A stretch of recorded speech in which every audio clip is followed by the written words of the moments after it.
로 크게 환영해 주시기 바랍니다.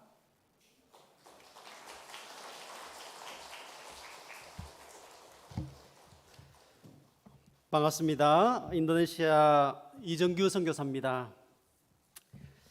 기도해 주셔서 또 건강도 많이 회복되고 내일 서울에 올라가서 8월 말에 이렇게 인도네시아 다시 출국하려고 준비를 하고 있습니다. 너무 기도해 주셔서 감사드리고 한국에 좀 오래 있다 보니까 살고 싶어요. 너무 좋아서 그래도 믿음을 따라 또 가야 되겠죠, 그죠? 이름이 선교사인데 계속 여기 있으면 안 되잖아, 그죠? 기도해 주셔서 감사드리고 특별히 또 마지막에 이렇게 말씀을 나눌 수 있도록 허락해 주셔서 감사드립니다. 담임 목사님, 사모님 휴가 중이신데 또 기도해 주시고 재충전과 쉼을 통해서 하반기 또 사역 잘 감당할 수 있도록 더 기도해 주시면 좋겠습니다. 지난주에 태풍이 지나갔는데 다들 별일 없으셨죠? 예, 감사합니다. 오늘은 하나님의 사랑을 받는 자라는 말씀을 좀 나누려 합니다. 우리 한번 따라 해보도록 하겠습니다. 가슴에 손을 얹으시고 나는 믿음의 사람입니다. 나는 축복의 사람입니다. 나는 기적의 사람입니다. 아멘. 예, 우리가 예수 그리스도를 믿고 믿음으로 이 땅을 살아갈 때 하나님의 축복을 받고 우리 일상이 날마다 기적으로 가득 차게 되는 역사가 일어날 줄 믿습니다. 오늘 한 가지 더 하고 싶은 것은 손을 다시 한번 드시고 나는 사랑받는 사람이다. 예, 저도 이렇게 혼자서 가끔가다 합니다. 나는 믿음의 사람이다. 나는 축복의 사람이다. 나는 기적의 사람이다. 나는 사랑받는 사람이다. 라고 이렇게 선포를 합니다. 우리가 이 땅을 살아가면서 우리는 하나님의 사랑을 받는 사람이다라는 것을 늘 기억하고 살아야 될 것입니다. 사람이 사랑받아야 될 이유는 우리가 종교를 떠나고 무슨 신앙과 믿음을 다 떠나서 일반적으로도 아주 중요한 문제입니다. 제가 세 가지 이유를 말씀드리겠습니다. 왜 사람이 사랑받아야 되느냐? 첫 번째는 우리 각 개인들은 이 전 세계 80억 인구 중에서 80억이란 많은 인구 중에서 유일한 한 사람이라는 것입니다. 전 세계를 다 돌아다녀도 이 이정규 선교사와 같이 이런 염색체와 이런 DNA와 이런 오장육부를 가지고 사람의 피가 지구 네 바퀴를 돈다고 하는데 이 네 바퀴나 도는 피를 가지고 있는 길이가 똑같은 이렇게 생긴 이 사람이 없다는 거죠. 80억에서 유일하다는 것입니다. 유일하고 귀하다는 것은 가치가 있는 것입니다. 이것이 바로 인간입니다. 길거리에 다니는 수많은 사람들 우리가 만나는데 우리가 그 사람들을 바라보면서 그 사람이 천하에 한 명밖에 없는 너무나 존귀한 존재다라는 것입니다. 그런데 하나님의 말씀인 성경에서는 조금 더 구체적으로 인간은 무엇인가에 대해서 누구인가에 대해서 구체적으로 설명합니다. 두 번째는요, 구약 성경에 하나님이 인간을 창조하실 때 하나님의 형상으로 창조했다라고 기록합니다. 하나님의 형상대로 창조했다라는 것은 하나님의 성품이 그 안에 들어가 있고 하나님이 창조한 이 온 세계를 다스릴 수 있는 권세를 그에게 주었다는 것이죠. 이게 왕적인 권세입니다. 아담에게 준 권세고 그 인간에게 준 권세죠. 그래서 인간은 사랑받아야 되고 존귀하다라는 것입니다. 그런데 신약 성경으로 조금 넘어가 보면 세 번째로 조금 더 구체적으로 이 성도에게 주는 메시지가 있습니다. 그것은 뭐냐면은 이 사람이라는 것은 특별히 죄인된 사람은 이제 예수 그리스도 안에서 흠도 없고 점도 없는 그 어린 양의 피를 통하여서 구입한 그 보배로운 피로 구속한 사람이 교회가 이 사람이라는 것입니다. 성도라는 것입니다. 이것이 그리스도 안에 있는 하나님의 사랑이다. 그래서 모든 성도들은 자기 자신이 얼마나 존귀하고 사랑받는 존재인지를 분명하게 깨달아야 된다라는 것이죠. 어떤 성공의 사제의 이야기입니다. 성공의 사제가 성도가 이사를 가면 신방을 가잖아요. 그 사제가 성도의 이사간 집에 신방을 갑니다. 신방을 가서 보통 저희들이 목사님이 이사 가면 신방 오면은 거실에 이렇게 앉아서 찬송하고 말씀 나누고 축복하고 이렇게 오잖아요. 근데 이 사제는 그 이사간 가족들을 한 명 다 데리고 각 방마다 다 들어가는 겁니다. 방마다 들어가서 그 방에 합당한 기도를 한다고요. 근데 하이라이트는 뭐냐면은 특별히 화장실에 다 데려간대요. 여러분, 목사님 신방 와서 이사 신방에 식구들이 다 화장실에 다 들어가는 거예요. 거기서 거울에 손을 딱 얹고 그 기도한다고 합니다. 하나님, 여기에 있는 성도가 매일 아침 일어나서 이 거울을 볼 텐데 이 거울을 볼 때마다 사랑받는 하나님의 사랑받는 자임을 기억하게 하여 주십시오. 이렇게 기도를 한다고 합니다. 여러분, 이런 신방 좀 받으시고 싶으십니까? 네, 이사를 일단 가십시오. 좋은 집에. 여러분들은 오늘 아침도 지금 나오실 때 거울도 보고 또 차를 몰고 오시는 분은 백밀러도 보고 했는데 여러분들은 그 거울을 보면서 거울 속에 비친 여러분들을 생각하면서 어떻게 생각하십니까? 저는 주로 보면서 야, 잘생겼다. 미소가 아름다운 남자구나. 그런데 사실 이런 거 배설물이죠. 그러나 그보다 그 값진 것은 그 어떤 것으로 바꿀 수 없는 것은 내가 하나님의 사랑받는 사람이구나 라는 것을 날마다 선포하고 또 깨닫고 이렇게 살아가고 있다는 것입니다. 우리가 교리적으로 믿을 때 가장 기독교의 중요한 교리는 인간이 죄인이라는 것입니다. 저는 인간이 죄인이라는 말을 사실은 신앙이 잘 없을 때 듣기가 싫었어요. 왜 그러냐면 왜 이 기독교 교리에서 사람의 그 위대한 창조력을 가지고 이 세상을 위해서 수고하고 노력하는 사람이 얼마나 많은데 왜 기독교에서는 인간은 죄인이라고 이렇게 하면서 폄하시키는가? 사실 그런 생각 상당히 많이 들었어요. 그런데 성경에서 인간이 죄인이다라고 이렇게 이야기하는 것은 제가 이해한 바로는 모든 이 땅의 인간은 연약하고 사랑받아야 된다는 존재라는 것입니다. 모든 이 땅의 사람들은 사랑받고 싶어 한다는 그 말이 바로 인간은 죄인이라는 것입니다. 이 솔로몬을 여러분들 아시는데 이 솔로몬은 성전을 지었습니다. 이 성전을 짓기 위해서 태어났을 때 사무엘하 12장에 보면은 이 하나님께서 나단 선지자를 통해서 이 솔로몬의 이름이 평하잖아요. 그런데 그 새로운 별명의 이름을 줬어요. 그 이름을 여디디아라고 했습니다.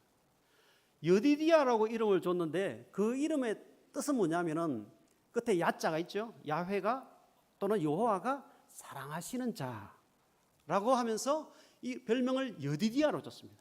그래서 그 사랑으로 솔로몬은 그 이 땅에 성전을 지었는 것이죠. 그 이후에 이 땅에 보이는 성전이 아니라 참 성전, 하늘에 있는 참 성전을 이 땅에 세우신 예수 그리스도께서 이 땅에 오셔서 요단강에서 세례받을 때 하늘의 소리가 들렸죠. 하늘 문이 열리고 이는 내 사랑하는 아들이고 내가 기뻐하는 자다라고 말씀하셨어요. 성부 하나님께서 성자 예수님을 보셔서 내 사랑하는 아들이다. 마치 솔로몬에게 이야기했던 것처럼 하나님의 여호와의 사랑받는 자다라고 했던 것처럼 오늘날 우리도 그 예수 그리스도 안에 있는 모든 자들은 동일하게 흠도 없고 점도 없는 그 어린 양의 보혈을 통하여서 흑암의 권세에서 저 사랑의 아들의 나라로 옮김을 받는 이 놀라운 사랑을, 이 복음을 우리가 듣고 신앙생활을 하고 있다는 것입니다. 그래서 모든 이 땅의 인간들은 이 천국의 복음, 이 사랑의 복음, 이것을 깨달아야 된다는 것입니다. 이것이 바로 천국의 열쇠입니다. 저는 선교사로서, 목회자로서 모든 사람들에게, 제가 만나는 사람에게 천국에 대한 열쇠를 분명하게 이야기합니다. 그 천국의 열쇠가 없는 자들은 이 땅에서 아무리 공부를 잘하고 건강하고 관직에 오르고 천재라 하더라도 영원한 천국에 들어갈 수 있기 때문에 그렇습니다. 그래서 저는 마태복음 16장에 베드로와 그 교회 사도들에게 주었던 이 천국 열쇠, 이 열쇠를 분명하게 이야기하는 것입니다. 이것이 복음이죠. 그런데 이 천국의 열쇠를 가지고 이 땅을 살아가는 과정은 생각보다 깁니다. 이 천국을 향해서 우리가 걸음을 다 내딛었습니다. 지금 한 걸음 한 걸음 걸어가야 되는데 시간이 오래 걸려요. 오랜 시간을 거쳐서 지나가다 보면 중간에 자기 정체성을 잃어버리고 자기가 어떻게 그리스도의 소유가 됐는지 잃어버리고 신앙생활을 헤매게 된다는 것입니다. 호적은 천국 시민권의 호적을 가지고 있는데 자기 자신이 뭔지를 잘 모르는 하나님의 그 사랑을 잃어버리고 사는 사람이 많다는 것입니다. 그래서 제가 오늘 이 시간에 여러 성도님들에게 말씀하시는 것은, 분명하게 제시하는 것은, 이 길을 가는 과정 가운데 분명히 성도 여러분들께서 행해야 될 일이 있다는 것입니다. 행해야 될 일. 그것이 무엇인지 두 가지를 말씀을 드리려고 합니다. 오늘 읽었던 요한복음 14장 21절은 나의 계명을 가지고 지키는 자라야 나를 사랑하는 자고, 나를 사랑하는 자는 내 아버지께 사랑받고 나도 그를 사랑하고 그에게 나를 나타내겠다, 이렇게 기록되어 있습니다. 이 구절에서 조건 구절이 있습니다. 나의 계명을 가지고 지키는 자라야 된다는 것입니다. 나의 계명을 가지고 지키는 자라야 그 놀라운 하늘과 땅의 사랑, 하나님 아버지의 사랑, 예수님의 사랑을 다 받고 나에게 나타난다, 나와 함께 한다라는 것입니다. 그 조건은 뭐냐면은 나의 계명을 가지고 지키는 자다라는 것입니다. 여기서 이것은 요한복음 14장은 예수님이 십자가에 달리기 전에 마지막 날 하신 말씀이죠. 여기서 나의 계명이라는 건 무엇이냐면은 이 모세에게 주었던 그 계명과 똑같은 것이죠. 이제 그리스도의 사역을 통하여서 나타난 새 계명, 그것은 하나님을 사랑하고 인간을 사랑하는 이 계명을 행해야 된다는 것입니다. 이 계명을 행하는 자라야 그 모든 성부 하나님, 성자 하나님의 사랑을 다 받아 누리며 천국의 여정을 길을 갈 수가 있다는 것입니다. 이 사랑을 한다는 것, 여러분들 아시겠지만은 살면 살수록 제일 어려운 게 사랑하는 겁니다. 어렵습니다. 그래서 어떻게 할 수 있을까? 어떻게 내가 다른 사람을 사랑하고 하나님을 내 전심으로 마음을 다하고 뜻을 다하고 목숨을 다해서 사랑할 수 있을까? 이것이 우리의 소원인데 잘 안 된다는 것이죠. 그래서 제가 오늘 말씀드린 것은 첫 번째 방법입니다. 첫 번째 방법은 날마다 하나님의 음성을 들어야 된다는 것입니다. 제가 많은 분들에게 물어봅니다. 하나님의 음성을 들은 적 있습니까?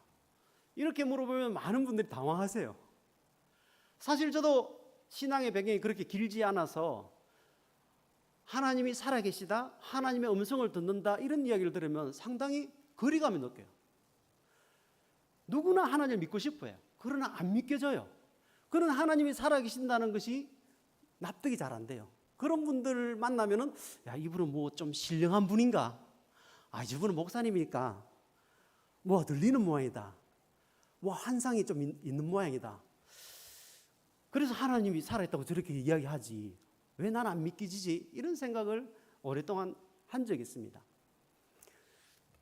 하나님이 살아계시다는 것은 무슨 말이냐면은, 하나님이 살아계신 것이라고 우리가 말씀하는 것은, 우리가 사람들이 이야기하는 것은, 선포하는 것은 살아있는 하나님은 말씀하시는 하나님입니다. 죽은 존재는 말을 하지 않습니다. 죽은 우상은 말할 수 없습니다. 그런데 창조하시고 말씀으로 이 세상을 창조하시고 그분은 우리를 찾아오시고 우리에게 끊임없이 말씀하시는 겁니다. 그래서 그 말씀하시는 하나님은 살아계신 하나님인 거죠. 여기 우상들은 말을 하지 못합니다. 그리고 이 말씀을 통해서 끊임없이 이스라엘 백성들에게 들으라, 들으라 라고 가르쳤어요. 그런데 이 사람들이 안 듣는 거죠. 그래서 구약 성경이 두꺼워졌습니다. 그런데 이 하나님께서는 이제는 그 말씀이 육신이 되어서 너희 눈으로 분명하게 보여주시겠다는 거예요. 그분이 말씀이 되어 이 땅에 오신 보이는 하나님 예수 그리스도라는 거예요. 그분이 임마누엘로 너와 함께 한다는 거예요. 하나님의 구원의 계획은 작심하셨기 때문에 끝나지 않습니다. 끊임없이 여러분들을 찾아가서 굴복시키시는 거예요. 찾아오셨어요. 여러분들의 삶의 자리로. 그분이 임마누엘의 예수님입니다. 보여주시는 겁니다. 더 이상 핑계거리가 없습니다. 그 예수님이 오셔서 우리에게 끊임없이 동행하시는 겁니다. 하나님이 살아계시고 동행한다라고 이렇게 이야기할 때 많은 사람들은 나도 믿고 싶은데 왠지 느낌이 안 와. 그런 생각하는 분들이 많습니다. 어떤 사람은 하나님이 살아계시고 동행하시는 게 느껴지지만 나는 안 느껴져. 여러분, 신앙에서 느낌은 참 중요합니다. 그러나 그 느낌은 진리를 완전히 다 드러낼 수가 없습니다. 성경의 진리라는 것은 일자 무식자나 저 많이 배운 사람에게나 저 농부에게나 저 대학 교수에게나 분명하게 정확하게 제시되는 것입니다. 어떤 사람의 여러분들의 느낌에 달려있지 않습니다.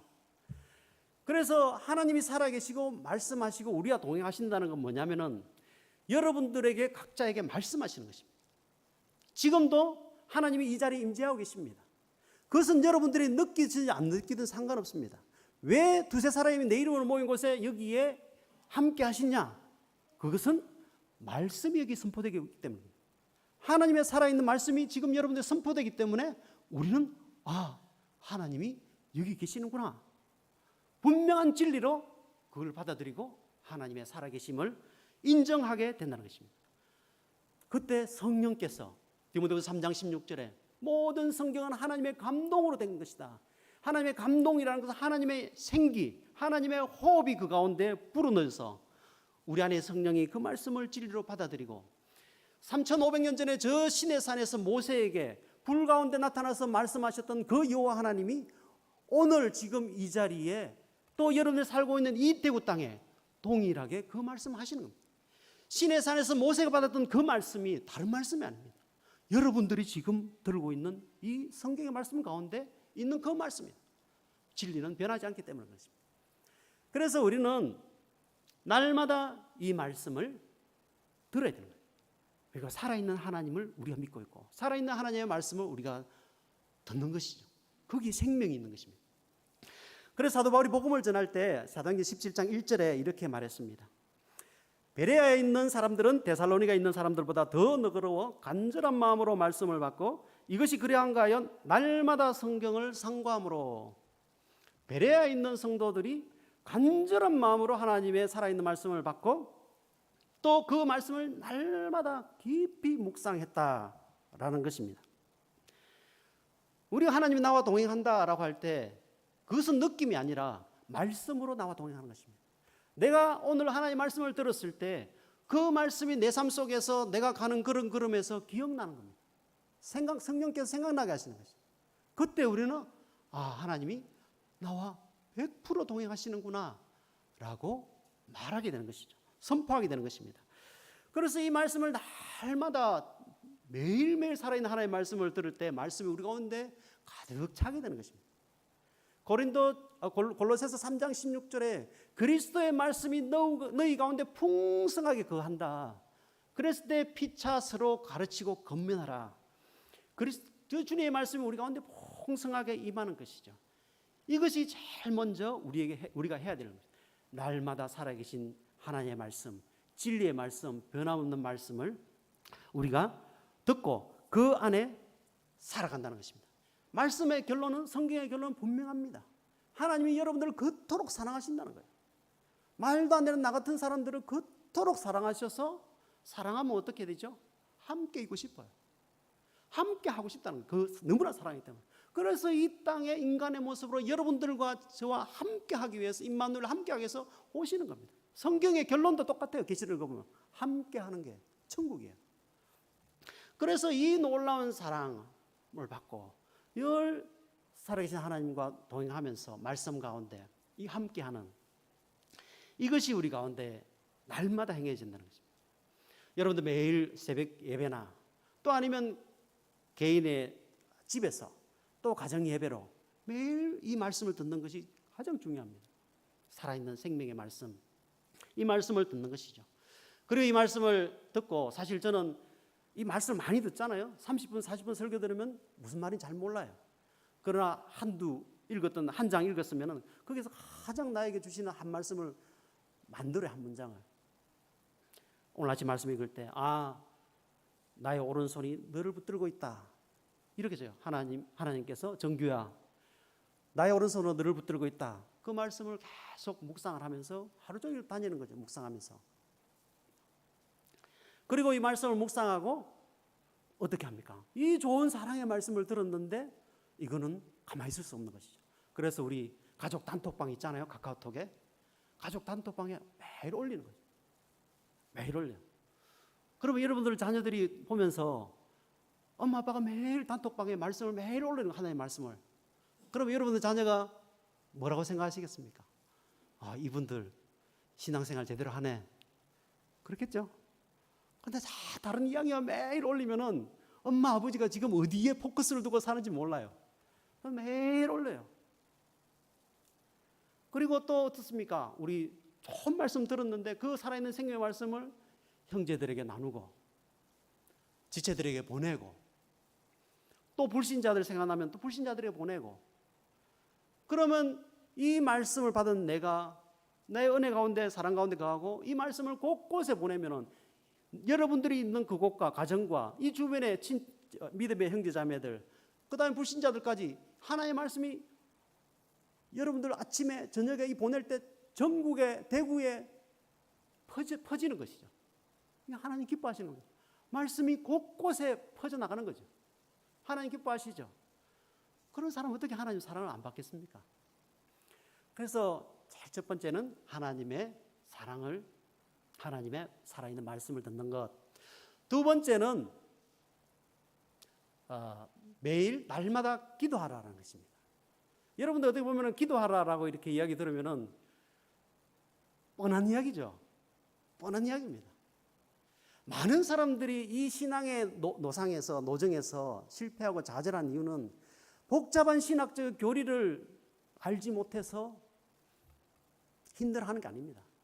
간단한 주님이 주신 그 진리를 몸으로 행하지 않고 입으로만 행하기 때문에 그렇습니다. 날마다 기도하라. 이것을 간단하잖아요. 이것을 몸으로 행하는 것입니다. 어떻게 기도할 수 있냐? 목사님 저는 피곤해요. 바빠요. 많은 저도 그런 핑계를 많이 댔는데 이유가 많죠. 근데 여러분 하나님의 살아있는 말씀 하나님 그 크신 하나님이 나에게 오늘 말씀하셨어요. 회사의 사장이 조금만 이야기해도 메모하잖아요. 뭔가 중요한 거 이야기하면 메모하잖아요. 일전에 선교지에서 성탄절 예배를 드렸는데 같이 갔던 목사님하고 그 시골에 갔는데 같이 갔던 목사님하고 그 장로님들 몇 분하고 이제 도시에서 시골 교회 가서 성탄절 예배를 드렸어요. 성탄절 예배를 드렸는데 많은 성도들이 반쯤 자요 이래요. 근데 끝나고 나서 이제 그 장로님 몇 분이 도시에서 온 장로님 몇 분들이 이야기하시는 거예요. 자, 이제 시골의 교회에 경제적인 도움을 위해서 우리가 장물을 한번 재배해 봅시다. 이렇게 이야기가 이제 돈에 대한 이야기죠. 어떻게 하면 우리가 경제적으로 일어날 것인가. 그러니까 사람들이 다 일시에 다 앞자리에 다 와요. 그리고 볼펜을 다 찾아요. 어떻게 해야 이게 수익이 날까. 그리고 얼마를 투자 다 적어요. 우리가 하나님의 말씀을 들었는데 우리가 어떻게 이 문을 나가면서 잊어버리고 어떻게 우리가 주중에 살면서 들었던 말씀을 잊어버릴 수 있겠습니까? 그 천지에 만왕의 왕 되신 그분의 말씀, 살아있는 말씀을, 생명의 말씀을 내가 받았는데 그 말씀을 들은 사람은 반드시 반응이 있다는 것입니다. 그 반응이 바로 기도입니다. 그 말씀을 듣고 내 그 말씀을 다시 하나님 앞에 올려드리면서 하나님 오른손으로 나를 붙드신다고 하니 너무 감사해요. 여러분들 친구하고 둘이 길을 걸어가는데 여러분만 계속 이야기하는데 친구가 한마디도 안 해요. 오늘 날씨 덥지? 아무 이야기 안 하는 거예요. 계속 가는데 아무 이야기 안 한다고 여러분 생각해 보십시오. 어떻겠어요? 기분 나쁘죠? 다시는 안 만난다. 그런데 우리가 그런 일이 많다는 것입니다. 사랑의 말씀을 끊임없이 주시는데 그 말씀을 듣고 아무 반응이 없는 거예요. 그런 일은 일어날 수 없다는 것입니다. 그 말씀을 무시하는 거죠. 그러나 생명의 말씀, 살아있는 하나님으로부터 이 말씀을 우리가 들었을 때 우리가 온당이란 반응이 있는 것이죠. 그러나 많은 사람들이 자기의 뜻대로 기도를 하는 겁니다. 그러니까 응답이 안 된다고 이야기해요. 요한복음 15장 7절에 이렇게 말합니다. 너희가 내 안에 있고 내 말이 너희 안에 거하면 원하는 대로 무엇이든지 구하라. 내가 이루리라 말씀하십니다. 너희가 내 안에, 너희가 그리스도 안에 있고 그리스도의 말이 우리 가운데 있을 때 무엇이든지 구하라는 거예요. 왜? 우리 안에 있는 그리스도의 말씀이 하나님께 올려드립니다. 하나님 나라가 이 땅에 임하게 하여 주시옵소서. 세계 복음화가 되게 하여 주시옵소서. 그 하나님의 뜻으로 간구하면 여러분 이 기도가 이루어질까요? 안 이루어질까요? 반드시 이루어집니다. 반드시 이루어져요. 그래서 이 들은 말씀을 가지고 내가 반응하는 거죠. 아, 하나님 이 말씀을 가지고 다시 기도를 올려드리는 일들을 하는 것이죠. 그래서 우리는 기도의 자리로 나아갈 수밖에 없는 것입니다. 왜? 그 말씀을 들었기 때문에. 내 안에서 반응이 없을 수가 없는 것입니다. 그런데 신앙생활을 오래 하다 보면 기도하겠습니다라는 말이 어떻게 보면 사실은 미사여구가 됐습니다. 기도 부탁합니다. 예, 기도할게요. 저도 어느 순간 그렇게 살고 있더라고요.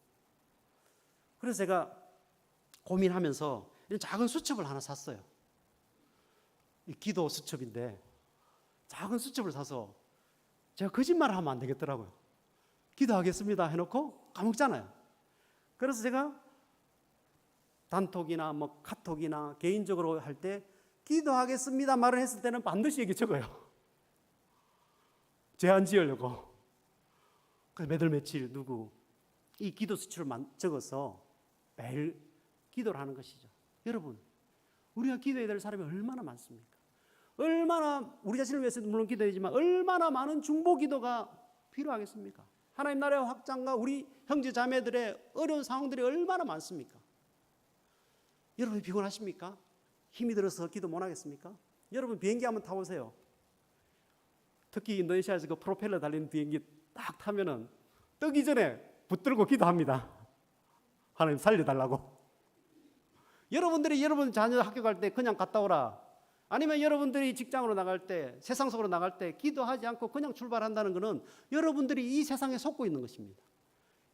이 세상이 다 좋다 생각하기 때문에 우리 자녀들이 길거리 나가도 아무 문제 없이 잘 다닐 수 있다라는 그런 환상 속에, 착각 속에 있기 때문에 여러분 기도하는 거예요. 헬리콥터로 비행기로 뜰 때 그런 것처럼 우리가 이 세상 속으로 나아갈 때, 아침밥을 먹고 나아갈 때, 우리 자녀들 나갈 때 어떻게 기도 안 하고 그냥 보낼 수 있겠습니까? 우리 많은 성도들 고통 가운데 있는데, 질병으로 고통 가운데 있을 때 예를 들면 뭐 다음 주에 내가 MRI 찍으러 간다 이런 이야기하면 여러분 뭐라고 이야기하시겠습니까? 내가 기도할게. 그렇게 이야기하겠죠, 그죠? 뭐 그래도 이야기 안 합니까? 나 거짓말해, 저부터 안 해. 나는 정확한 사람이야. 하면 하고 안 하면 안 해. 그렇지 않죠? 기도하겠습니다. 이렇게 이야기하죠, 그죠? 그렇게 기도하시고 아침에 일어나서 13일, 14일 월요일 아침에 간다고 했구나. 경대병원 간다고 했구나. 그러면 적어놓고 아침에 일어나서 기도하는 것이. 그래 14일 아침에 일찍 받은 하나님 말씀 또 보내죠. 아침에. 그러면 그 사람이 이 사람은 기도한다라는 거 알까요, 모를까요? 당연히 알죠. 그래서 기도하는 사람은 압니다. 그래서 기도하는 사람에게 기도 부탁을 해요. 여러분들의 기도 부탁을 많이 온다는 것은 여러분들이 기도한다는 사람이라는 거예요. 그래서 아침에 경대 가서 MRI 병원을 찍으려고 하는데 문자가 100통이 왔어요. 성도들에게, 주변 사람이 하나님의 말씀이 100통이 왔어요. 그러면 그 사람은 어떨까요? MRI 기계에 들어갈 때 웃으면서 들어가겠죠, 그죠? 전혀 무서움 없이 행복하게 들어갈 거 아닌가, 그죠? 민경성 형제가 필리핀의 바기오에 선교 단기 선교를 가겠다. 주보에 나왔잖아요. 그러면 우리가 기도해야 되지 않습니까? 기도하고 연락해서 뭐가 부족한지 필요하다면 재정적으로 지원하고 거기서 10일 동안 있을 동안에 마음마다 기도하는 것이. 우리 애가 지금 필리핀에 가서 태풍 부는데 거기 단기 선교하는데 저희들이 누워서 이게 잠잘 수 있겠습니까? 저희 아들이 군대 가니까 지난주 월요일에 제대했는데 기도하게 되더라고요. 어머니들 옛날에 뭐 군대 가면 기도한다는 이야기를 진짜 흘려 들었거든요. 전방에 가 있으니까 기도하게 돼요. 사랑하니까 기도하게 되는 것입니다. 그래서 필리핀에 사회 갈 때 매일 문자 보내고 힘내라. 하나님 함께 하신다. 그래서 오늘 우리가 민경서 형제의 간증을 이렇게 같이 듣는 것이죠. 같이 기쁜 것이죠. 기도 응답이죠. 이 기도 응답을 날마다 경험하는 것. 이것이 우리 삶에 일어나는 기적이라는 것입니다. 그래서 데살로니가전서 5장 17절 쉬지 말고 기도해라. 쉬지 말고 기도해라 라고 말씀을 하고 있는 것입니다. 쉬지 않고 여러분들 기도할 때 빌립보서 4장 6절 7절 말씀에 아무것도 염려하지 말고 오직 기도와 간구로 너희 구할 것을 감사함으로 하나님께 아뢰라. 그래야 모든 지각에 뛰어나신 하나님의 평강이 그리스도 예수 안에서 너희 마음과 생각을 지키신다. 기도 응답은 여러분 무엇입니까? 마음의 평강입니다. 평강이 하나님이 평강으로 여러분들에게 응답하시는 거예요. 기도 응답은 100%입니다, 여러분. 아멘이시죠? 100% 일어난다는 생각을 가지고 하나님 뜻에 맞게 기도하는 겁니다. 100% 일어나는 것입니다. 그래서 우리는 날마다 기도하는 삶을 사는 것입니다. 하나님께 다 올려야 되는 것입니다. 왜 기도할 때는 우리가 눈을 감고 기도합니까? 내 뜻을 잠시 접겠다는 거예요. 나를 안 바라보고 이 세상을 안 바라보고 오직 하나님의 뜻, 그리스도의 말씀을 따라 기도하겠다는 것이죠.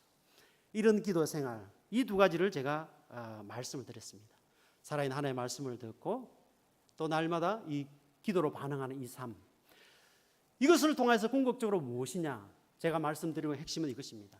매일 예배를 드려야 된다는 것입니다. 한국교회 전통이 주일 성수가 중요한 전통이고 아주 아름답습니다. 그러나 주일 예배를 드리기 위해서 여러분들은, 우리 성도들은 하나님의 사랑받기 위한 그 간절한 마음으로 매일 여러분들 자리에서 있는 곳에서, 집에서 개인으로 가정으로 예배 드리는 것, 이것이 중요하다는 것입니다. 구약의 제사를 지낼 때 상번제라고 있습니다. 구약의 제사 지낼 때도 매일 예배를, 성전에서 매일 예배 드렸어요. 성막에서 매일 예배 드렸어요. 아침에 제사, 저녁에 제사. 초대교회도 하루에 3번씩 성전에 올라 기도했어요. 초대교회 매일 모여서 예배 드렸습니다. 그래서 오늘날에 우리가 가지고 있는 착각은 나 주일 예배 드렸으니까 끝났어. 아닙니다, 여러분. 매일 여러분들 자리에서 이 살아있는 하나님의 말씀 듣고, 순서는 똑같습니다. 일어나서 정해진 시간입니다. 정해진 시간에 정해진 장소에서 기도하고 찬양하고 살아있는 하나님의 말씀 듣고 중보기도 이거 펴놓고 읽어가면서 중보기도 하고, 그리고 주기도를 마치고, 이것이 우리 가운데 있어야 된다는 것입니다. 매일 예배 드리는 삶이라는 것입니다. 그래서 이 매일 예배 드리는 삶의 사람의 특징이 있습니다. 이 특징은 뭐냐면 눈물이 있습니다. 여러분들이 제 이야기를 경험하시길 축복합니다. 매일 여러분들이 신앙생활하면서 하나님 앞에 말씀으로, 기도로, 여러분들 있는 자리에서 무릎 꿇고 혼자서, 아니면 뭐 새벽기도 자리 좋죠, 기도하면서 살아갈 때 여러분들 삶에 눈물이 늘 가득합니다. 그 눈물이 첫 번째는 회개의 눈물입니다. 나 같은 죄인 살리신, 다시 죄를 짓지 않겠다, 회개의 눈물. 두 번째는 뭐냐면 하나님의 그 놀라운 폭포수 같은 이 사랑에 감격하는 것. 이 눈물이 우리 가운데 마르지 않는다는 거죠. 여러분들 이것을 경험하시기 바랍니다. 신앙생활 10년하고 20년하고 30년 하는 것이 건조하거나 뭔가 하나님의 은혜가 메말라 붙어서 더 이상 내 눈에 눈물이 사라진, 이런 것이 신앙생활 아닌 것입니다. 신앙생활이라는 것 10년 하면 10년 할수록, 20년 하면 20년, 30년, 30년 할수록 더 내 안에 하나님의 풍성하신 은혜가 온전히 임하는 것입니다. 그래서 눈물이 나요. 그 저희 아내는 당신은 요즘 50 넘어가니까 갱년기 오는 모양이다. 계속 너무 자주 운다. 그런 이야기를 해요. 뭐 그런 이야기도 있을 수 있겠죠. 그러나 이 말씀 가운데 살아갈 때 하나님의 은혜가 커서 내 눈에 날마다 매일매일 눈물이 마르지 않는, 은혜가 넘치는 그런 삶을 우리가 살아갈 수가 있다는 것입니다. 혹시나 여러분들 중에서 내가 언제 주님 앞에서 울었던가, 회개했던가, 그 사랑에 감격했던가, 눈물이 말랐다면 여러분들 결단하시기 바랍니다. 내일부터 정해진 시간에 정해진 장소에서 주님 다시 오실 그날까지 매일 예배의 자리에 나가겠다 결단하시기 바랍니다. 시작하십시오. 그런데 여러분들이 시작을 하다 보면, 저도 여러 번 시작을 해봤어요. 그런데 반드시 방해가 나타납니다. 반드시 방해가. 저는 이 3가지를 보고 있습니다. 첫 번째는 뭐냐면은 육신의 정욕입니다. 여러분들이 피곤해지고, 여러분들이 게을러지고, 여러분들이 바빠지고, 또 여러분들의 욕망을 추구하다 보니까 끊어져요. 한 달 하다가 말고, 2달 하다가 말고 끊어지는 겁니다. 육신의 정욕입니다. 두 번째 오는 것은 뭐냐면은 세상의 유혹입니다. 세상의 유혹. 세상의 유혹은 주로 많은 소리로 다가옵니다. 여러분들과 제가 하나님의 말씀이 귀에 속속 들어오지 않는 이유는 왜 그러냐? 왜 예수님이 그렇게 안 믿어지냐? 그 안에 세상의 소리로 꽉 내 안에 차 있는 것입니다. 세상의 소리로 꽉 차 있어서 하나님의 소리, 하나님의 말씀이 들어가지 못하는 것이죠. 이 세상의 소리를, 세상의 유혹을 차단시켜야 됩니다. 죽기까지 복종하셨던 예수님처럼 결단하고 차단해야 됩니다. 나는 세상 소리 안 듣겠다. 잠시 TV를 끄자. 잠시 유튜브를 끄자. 잠시 게임을 그만두자. 잠시 사람들하고 이야기하는 것을 멀어서 혼자 주님 앞에 서자. 이게 두 번째, 쉽지 않습니다. 마지막으로 사탄의 방해입니다. 사탄이 제일 싫어하는 것은 여러분들이 하나님과 가까워지는 것이고, 사탄이 제일 싫어하는 것은 여러분들이 하나님의 그 풍성한 은혜를 누리는 걸 제일 싫어합니다. 사탄이 우는 사자와 같이 여러분들을 삼키려고 지금 다니고 있는데, 여러분들이 동서남북도 모르고 예배 자리에 가본 지 오래되고, 이렇게 어떻게 우리가 이 믿음의 여정, 수많은 골짜기 있고 수많은 언덕이 있고 수많은 사자들이 그 가운데인데 우리가 기쁨으로 지나갈 수 있겠습니까? 그런 사탄의 위험이 왔을 때 성령의 능력으로 물리치고 말씀의 검으로 물리칠 때 우리가 이 일들을 계속할 수 있다는 것입니다.